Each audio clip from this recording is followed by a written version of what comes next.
আসসালামু আলাইকুম রহমতুল্লাহি ওবরকাতুহ। সম্মানিত দর্শক, শেখ হাসিনার দেশে ফেরার সিদ্ধান্ত ঢাকা এবং দিল্লির মধ্যে নানা রকম জটিলতা তৈরি করেছে। একই সঙ্গে আওয়ামী লীগ এবং বিএনপির মধ্যে যে সম্পর্ক, সেই সম্পর্কটা অনেকটা মুখোমুখি জায়গায় পৌঁছে গিয়েছে। অন্যদিকে জামাত, এনসিপি অর্থাৎ সরকার বিরোধী যে দলগুলো রয়েছে, এই সময়টিতে শেখ হাসিনার দেশে ফেরার ব্যাপারে এবং আওয়ামী লীগের ব্যাপারে তাদের যে গত ২ বছরের অনমনীয় ভূমিকা, সেই অনমনীয় ভূমিকাটা কেমন যেন ১৮০ ডিগ্রি অ্যাঙ্গেলে উল্টে গেছে। সরকার বিরোধী যে সকল শক্তি রয়েছে, তাদের যারা শীর্ষ নেতৃবৃন্দ রয়েছেন, তারা অনেকটা স্যাটায়ার করে শেখ হাসিনাকে বলার চেষ্টা করছেন, "আপনি আসুন, আপনাকে যেখানে পাবো সেখানেই আপনার যে মৃত্যুদণ্ড রয়েছে সেটি কার্যকর করা হবে", ইত্যাদি, ইত্যাদি নানা রকম। কিন্তু সাংগঠনিকভাবে তারা চাচ্ছে, এখানে কৌশল করছে। কৌশলটা হলো যে আওয়ামী লীগকে এবার বিএনপি সরাসরি মোকাবেলা করুক। এ কারণে গত ২ বছরে এখানে যে বিষয়গুলো হয়েছে সেটা হলো আওয়ামী লীগের বিরুদ্ধে যত মামলা হয়েছে, মোকদ্দমা হয়েছে, বলতে গেলে তার শতভাগ মামলা মোকদ্দমা করেছে বিএনপির লোকজন। এবং তারা এই কাজগুলো করে যথেষ্ট চাঁদাবাজি করেছে, অর্থবৃত্তের মালিক হয়েছে এবং আওয়ামী লীগের পরিবারকে জিম্মি করে রাজনৈতিক, অর্থনৈতিক, সামাজিক ফায়দা লুট করেছে। আর অন্যদিকে ৩২ নম্বর ভাঙা, তারপর বিভিন্ন জায়গাতে আওয়ামী লীগের লোকদের উপর মব করা, এরকম কিছু ঘটনাকে, যেগুলোকে সাধারণত জামাত এবং এনসিপি বিচ্ছিন্ন ঘটনা বলছে, কিন্তু এগুলোকে ক্যাপিটালাইজ করে এমনভাবে প্রচার করা হয়েছে যে গত ২ বছরে আওয়ামী লীগের উপর যত অন্যায় হয়েছে, অবিচার হয়েছে, তা আসলে জামাত করেছে, এনসিপি করেছে। এদিকে তৃণমূলের খবর, ঢাকার যারা আছেন লোকজন তাদের কথা আলাদা, কিন্তু তৃণমূলের খবর হলো অবস্থা দৃষ্টে যারা পলিটিক্যাল লোকজন রয়েছেন বিএনপি এবং জামাতে, তারা সবাই আওয়ামী লীগের যারা নিরীহ ভোটার রয়েছেন তাদের সঙ্গে একটা সমঝোতা সম্পর্ক তারা তৈরি করেছিলেন বিগত নির্বাচনকে সামনে রেখে। আর এখন বলতে গেলে আওয়ামী লীগের লোকজন তারা তাদের মতো করে বুক ফুলিয়ে চলছেন বিভিন্ন জায়গাতে। অন্যদিকে বিএনপি, জামাত এবং এনসিপির মধ্যে যে বিরোধ, যে বন্ধুত্ব, এটা অনেকটা গুপ্ত। মানে তাদের মধ্যে আসলে সমঝোতা নাকি শত্রুতা, তাদের মধ্যে বন্ধুত্ব নাকি বৈরিতা, এটি বোঝা যাচ্ছিল না। কিন্তু সাম্প্রতিক কিছু কর্মকাণ্ডে যেটা মনে হচ্ছে সেটি হলো বিএনপি, জামাত, এনসিপির যে সম্পর্ক, এটি পয়েন্ট অফ নো রিটার্নে চলে গেছে। বিশেষ করে জুলাই সনদ বাস্তবায়ন, সংবিধান সংশোধন, ডক্টর মোহাম্মদ ইউনূসকে রাষ্ট্রপতি পদে বসানো, তারপর আল ইলিয়াস কমিশনের যে সংস্কার প্রস্তাবগুলো ছিল সেগুলো তাদের মতো করে, অর্থাৎ এনসিপি এবং জামাতের মতো করে, ডক্টর ইউনূসের মতো করে সেগুলো বাস্তবায়ন করা, এই কাজগুলো বিএনপি আসলে করতে চাচ্ছে না। দ্বিতীয়ত, ডক্টর মোহাম্মদ ইউনূসের যারা লোকজন ছিলেন তাদের একটা বিরাট অংশ যারা প্রো বিএনপি ছিলেন, বিএনপি তাদেরকে ক্যাপিটালাইজ করে ফেলেছে, তাদেরকে নিয়ে নিয়েছে। এবং এই যে তাদেরকে নিয়ে নেওয়া, এটা জাস্ট বড় উদাহরণ দিলেই বুঝতে পারবেন। যেমন ডক্টর মোহাম্মদ ইউনূসের একেবারে দক্ষিণ হস্ত, যাকে বলা হতো সরকারের মুখপাত্র, বিকল্প উজিরে আজম জনাব শফিকুর রহমান, প্রেস সেক্রেটারি। আপনারা জানেন যে তিনি অতি সম্প্রতি একটি পত্রিকার সম্পাদক হয়েছেন। সেই পত্রিকার মালিক কি আপনারা জানেন? সেই পত্রিকার মালিক হলেন জনাব Gorky, Anis Ahmed Gorky, MGS গ্রুপের মালিক। এবং আনিস আহমেদ গোর্কি জনাব তারেক রহমান সাহেবের সবচেয়ে ঘনিষ্ঠ বন্ধু। মানে তারেক রহমান সাহেবের যে কজন বন্ধু রয়েছেন তাদের মধ্যে অল্প কয়েকজন বন্ধু রয়েছেন, তার মধ্যে সবচেয়ে অভিজাত, ব্লু ব্লাড এবং সবচেয়ে ধনী যে মানুষটি, তিনি হলেন এই আনিস আহমেদ গোর্কি, এমজিএস গ্রুপের মালিক। এই গোর্কির মালিকানাধীন পত্রিকাটি জনাব শফিক তিনি সম্পাদক হিসেবে দায়িত্ব গ্রহণ করেছেন। এবং আপনি দেখেন যেদিন থেকে তিনি এই দায়িত্ব গ্রহণ করেছেন এবং বিএনপি যেদিন থেকে ক্ষমতায় আসছে সেদিন থেকে জনাব শফিক তিনি আগের মতো করেই, অর্থাৎ ইনুস জামানাতে যেভাবে কথা বলেছিলেন ঠিক সেই ভাষাতে তিনি কথা বলছেন। এর বাইরে অন্যান্য যারা আছেন, যারা অনেকটা প্রো বিএনপি ছিলেন অনেক আগের থেকেই, তারাও মোরাললেস কিন্তু বুক ফুলিয়ে ঘোরাফেরা করছেন। আমি কারো নাম বলে বড়ও করতে চাচ্ছি না, ছোট করতে চাচ্ছি না। অন্যদিকে ডক্টর মোহাম্মদ ইউনূসের প্রতি জামাত এবং এনসিপি তাদের যে একেবারে দ্বিধাহীন সমর্থন ছিল, অন্ধের মতো তাদের বিশ্বাস ছিল, ঠিক সেই বিশ্বাসের মূল্যের যে জায়গাটি, সেই জায়গাটিতে এখন জামাত এবং এনসিপি নিজেদেরকে বেকুব মনে করছে, অসহায় মনে করছে, দুর্বল মনে করছে। রাজনীতিতে যখন এরকম একটা হাহাকার তৈরি হচ্ছে, যারা ক্ষমতা পেয়েছে তাদের এক ধরনের হাহাকার, এবং যারা ক্ষমতা পেয়েছে তারা এখানে ৩টা ভাগে বিভক্ত করে দিয়েছে। ডক্টর মোহাম্মদ ইউনূস জামাত এনসিপির যে সম্পর্ক, সেই সম্পর্কটি ভেঙে গেছে। ইউনূস সাহেবের যে লোকজন ছিল তাদের একটা বিরাট অংশকে নিষ্ক্রিয় করে দেওয়া হয়েছে, অন্য অংশটিকে বিএনপি আপন করে নিয়েছে।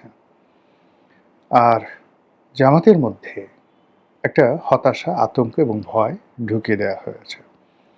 ঠিক এই সময়টিতে যখন শেখ হাসিনা বললেন যে আমি বাংলাদেশে আসছি এবং ডিসেম্বর মাসে আসছি, তখন সঙ্গত কারণে যেহেতু এখানে আলটিমেটলি একটা বিভেদ তৈরি হয়ে গিয়েছিল এবং এই বিভেদটা আর জোড়া লাগানোর কোনো স্কোপ আগামীতে নেই। তো সেই অর্থে সরকার, বিএনপির যারা সহযোদ্ধা রয়েছেন তাদের সাথে যমুনাতে বৈঠক করেছেন, খাওয়া দাওয়া করেছেন, আনাকুম জানাকুম সালাম আলাইকুম এরকম কথাবার্তা শেখানো হয়েছে। অনেকে গিয়ে অনেক বড় বড় দাবি দেওয়া পেশ করেছেন, অনেকে সরকারের মন্ত্রী এমপি হতে চেয়েছেন, আরও ইত্যাদি নানা কিছু, কিন্তু কাজের কাজ কিছুই হয়নি। এর কারণ হলো যারা গিয়েছিলেন আসলে তাদের মানে ওইরকম সাংগঠনিক ভিত্তি, পরিচিতি, সামাজিক যে কানেক্টিভিটি বা যাকে বলা হয় সুনাম সুখ্যাতি, বলতে গেলে একমাত্র মাহমুদুর রহমান মান্না ছাড়া অ্যাজ এ পার্সন ওখানে ওইরকম কেউ নেই যিনি কোনো একটা সচিবালয়ে টেলিফোন করবেন, বাংলাদেশে কোনো একটা ডিসিকে টেলিফোন করবেন, কোনো একটা জেলা শহরে একা একা যাবেন এবং সেখানে কেবলই মাত্র তার রাজনৈতিক ক্যারিয়ারের কারণে সম্মানিত হবেন, মর্যাদা পাবেন। কেউ তাদেরকে ভুয়া ভুয়া বলবে না, কেউ তাদেরকে অমুক চোর বলবে না, অমুক মানে তাদের এখন দেখেন যে এই সরকারের সাথে বন্ধুত্বের বেশে তাদের কাছাকাছি আছে বা কাছাকাছি বাইরে চলে গেছে, এরকম প্রায় সবারই এক একটা উপাধি আছে, বিভিন্ন রকম বাজে বাজে উপাধি আছে। তো সেই মানুষগুলো 0 0 0 একত্র করলে যেমন 0 হয়ে যায়, অথবা মাইনাস মাইনাস মাইনাস যদি একত্র করেন তাহলে যেভাবে মাইনাসের সংখ্যাটা বাড়ে, তেমনি যমুনাতে যারা শেখ হাসিনার বিরুদ্ধে যদি জনমত গঠন করা, রাজনৈতিক শক্তি গঠন করা, এই উদ্দেশ্যে যমুনার সেই বৈঠকটি হয়ে থাকে প্রধানমন্ত্রীর নেতৃত্বে, তাহলে এখানে 0 0 0 হয়েছে অথবা মাইনাস মাইনাস মাইনাস হয়েছে। অন্যদিকে জামাত যারা আছে তারা আসলে কি করছে এটা সরকার জানে না, আমরাও জানি না। বহু আগে একেবারে ঠিক 2024 সনের দিকে আমার কাছে মনে হয়েছিল যে আগামীতে যে রাজনৈতিক মিত্রতা হবে, সেই মিত্রতা হবে জামাতের সঙ্গে আওয়ামী লীগের। আবার বিশ্বাস করেন এই কথাগুলো আমি এই ইউটিউবে বহুবার বলেছি। জামাতের সঙ্গে দিল্লির কানেকশন, জামাতের সঙ্গে আওয়ামী লীগের কানেকশন, এই কথাগুলো 2024 সনের সেপ্টেম্বর অক্টোবর মাসে বলেছি। আজকের দিনে এটার যে রূঢ় বাস্তবতা, এটা আমি না, স্বয়ং প্রধানমন্ত্রী বা বিএনপির যারা শীর্ষ নেতৃবৃন্দ রয়েছেন তারা এইরকম যাকে বলা হয় কথা বলাবলি করছে। ঠিক সেই সময়টাতে শেখ হাসিনা বাংলাদেশে আসতে চাচ্ছেন। এটা নিয়ে আওয়ামী লীগের মধ্যে একটা মিশ্র প্রতিক্রিয়া দেখা দিয়েছে। তারা এখন কি করবেন? অনেকে যেমন খুব স্বপ্ন দেখছেন শেখ হাসিনা আসবেন, এটা হবে, এটা হবে, এটা হবে, তারা সবাই গণহারে জেলে যাবেন। অথবা অনেকে চিন্তা ভাবনা করছেন শেখ হাসিনা যেদিন আসবেন সেই দিন আসলে তারেক রহমান সাহেব আসার পরে যেভাবে পরিস্থিতি সবকিছু তারেক রহমান সাহেবের নেতৃত্বে চলে গেছে, নিয়ন্ত্রণে চলে গেছে, শেখ হাসিনা আসলেও একই পরিস্থিতি হবে। এটা আওয়ামী লীগের বিশাল শ্রেণী মনে করছে। আওয়ামী লীগের যারা একটু সমঝদার তারা চিন্তা করছে যে আচ্ছা ঠিক আছে, দেশের বাইরে পালিয়ে থাকার চাইতে এখানে এসে আমরা যদি জেলখানাতে থাকি, দেশে রাজনীতি করি, তাহলে অন্তত মুখ রক্ষা হয়। শেখ হাসিনা হয়তো মনে করছেন যে আমি আর বাঁচব কয়দিন, এই সময়টিতে আমি আমার দেশের মাটিতে থাকব, দেশের মাটিতে কবর রচিত হবে, এরকম একটা আকাঙ্ক্ষা তার মধ্যে আসতে পারে। আবার অন্যদিকে তার যে জিদ, তার শরীরের যে অবস্থা এবং একই সঙ্গে তার যে অতীত ক্যারেক্টারিস্টিক্স, সেই দিক থেকে তার যে হুমকি, এই হুমকিটা যে ফেলে দিতে মানে সরকার যে ফেলে দিবে বা গণ্য করবে না, এটাও কিন্তু কোনো অবস্থাতেই যাকে বলা হয় মনে করার কোনো কারণ নেই। একেবারে সর্বশেষ যেটি, সেটি হলো দিল্লি। এখানে সরকারের সাথে কি খেলা খেলছে এটার উপর অনেক কিছু নির্ভর করবে। যেমন দেখা গেল যে প্রথম দিকে একেবারে দিল্লি এগিয়ে এলেন তারেক রহমান সাহেবের সাথে সম্পর্ক করার জন্য, কিন্তু পরবর্তীতে বিভিন্ন কারণে সেই সম্পর্কটা হলো না। তারপর চীন ভ্রমণের পরে সেই পরিস্থিতি একেবারে ইনুস জমানার মতো চলে গেল।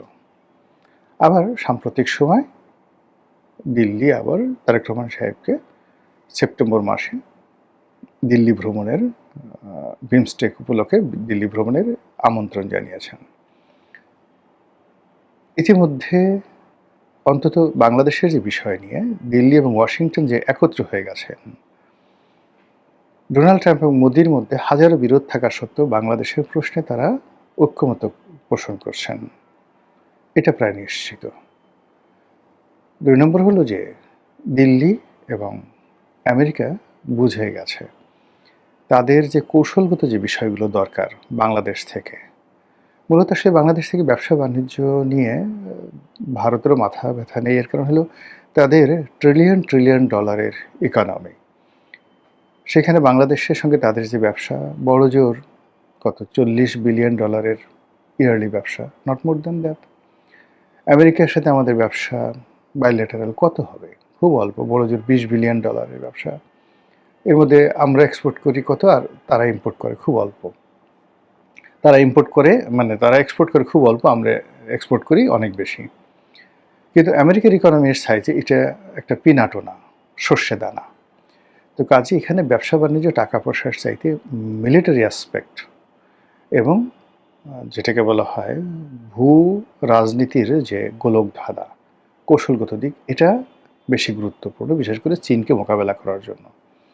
এবং আমেরিকার যে ইন্দো প্যাসিফিক নীতি এবং একই সঙ্গে মায়ানমার অ্যাক্ট বা বার্মা অ্যাক্ট, একই সঙ্গে দিল্লির 7 সিস্টার এবং চীনকে মোকাবেলা, এই 3টি বিষয়ে তারা বুঝে গেছে যে কৌশলগতভাবে পার্টনার হিসেবে বিএনপি তাদের কাছে শক্তিশালী নাকি আওয়ামী লীগ তাদের কাছে গুরুত্বপূর্ণ শক্তিশালী পার্টনার।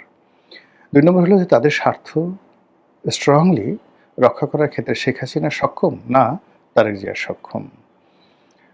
অন্যদিকে জঙ্গিবাদ দমন, যেটিকে আমরা ফান্ডামেন্টালিজম বলি, এই ব্যাপারে ভারতের আতঙ্ক চরমে, আমেরিকার আতঙ্ক চরমে। তো সেই ব্যাপারে আওয়ামী লীগ এবং শেখ হাসিনার সঙ্গে আমেরিকা এবং দিল্লির যে সম্পর্ক, সেই সম্পর্কটি কোনো অবস্থাতেই বর্তমান বিএনপির নেতৃত্ব স্পর্শ করতে পারবে না। তো সেই দিক থেকে ফাইনালি একবার সামনে টেনে, অর্থাৎ মাছ যেভাবে শিকার করে, আপনি মাছ বড়শি গিলে ফেলেছে, এখন একবার তাকে ছেড়ে দেন, একবার টানেন, এভাবে একটা সময় সে রক্তাক্ত হবে, দুর্বল হবে এবং পরবর্তীতে আপনি তাকে উঠিয়ে একদম সুন্দর করে ফ্রাই করে খেয়ে ফেলবেন। এইভাবে সরকারকে টানা হেঁচড়া আমেরিকা করছে, তারপর ভারত করছে, আইএমএফের মাধ্যমে করছে, বিশ্ব ব্যাংকের মাধ্যমে করছে, দিল্লির কূটনীতির মাধ্যমে করছে, যেটিকে আমরা সাউথ ব্লক বলি, তার মাধ্যমে করা হচ্ছে, সিআইয়ের মাধ্যমে করা হচ্ছে, রয়ের মাধ্যমে করা হচ্ছে। আবার এই যে বাংলাদেশে বিভিন্ন জায়গাতে যে বোমা পাওয়া যাচ্ছে, এর মাধ্যমেও সরকারের যে এনার্জিটা নষ্ট করে দেওয়া হচ্ছে। আর এই যে এনার্জিগুলো যখন নষ্ট হতে হতে সেপ্টেম্বর অক্টোবরের দিকে এই এনার্জি আরও নষ্ট হয়ে যাবে। ঠিক সেই সময়টাতে শেখ হাসিনার বাংলাদেশে আগমন নিয়ে দিল্লি যে কী খেলা খেলবে, সেটা আমরা এখনো পর্যন্ত আন্দাজ করতে পারছি না। মহান আল্লাহ আমাদের সবাইকে হেদায়েত দান করুন এবং হেফাজত করুন। আসসালামু আলাইকুম ওয়া রাহমাতুল্লাহি ওয়া বারাকাতুহু।